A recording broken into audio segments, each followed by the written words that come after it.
ఎప్పుడూ గౌరవ ముఖ్యమంత్రి గారు అది స్కూల్ నర్సరీ కానుంచి ప్రతి చదివే విద్యార్థి కూడా అన్ని రకాలుగా సహకారం రాష్ట్ర ప్రభుత్వం నుంచి రావాలి.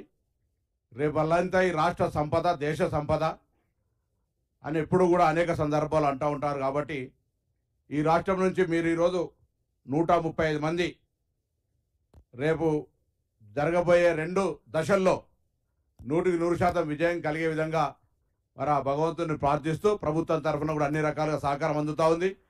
మీరు కూడా ఇదొక క్లిష్టమైనటువంటి పరిస్థితి.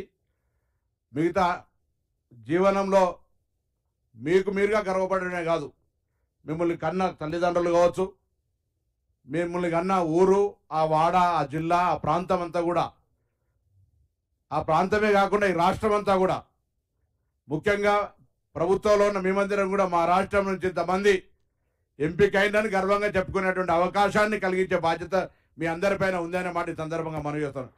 ఏ ఒక్క నిమిషాన్ని కూడా నిర్లక్ష్యం చేయకుండా, ఏ ఒక్క అంశాన్ని కూడా వదిలిపెట్టకుండా అవసరమైనటువంటి సీనియర్ ఐఏఎస్లు అంతా రాష్ట్రంలో ఉన్నారు. ఇక్కడ ఉన్నటువంటి వాళ్ళు రిటైర్ అయిన వాళ్ళు కూడా ఉన్నారు.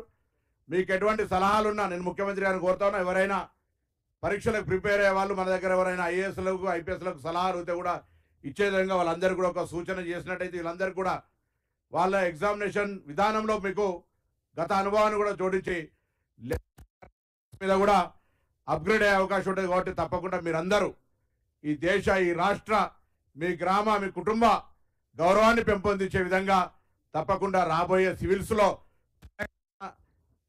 29వ నూతన రాష్ట్రమైనప్పటికీ కూడా ఈ ప్రభుత్వం ఏర్పడ్డ ప్రజాపాలన తర్వాత వచ్చే మీ ఎంపిక ఈ రాష్ట్రాన్ని దేశం మొత్తం మీద అత్యున్నత స్థానంలో నిలబెట్టాలని ఆకాంక్షిస్తూ మరొక్కసారి మీ అందరికీ ఆ శుభాకాంక్షలు.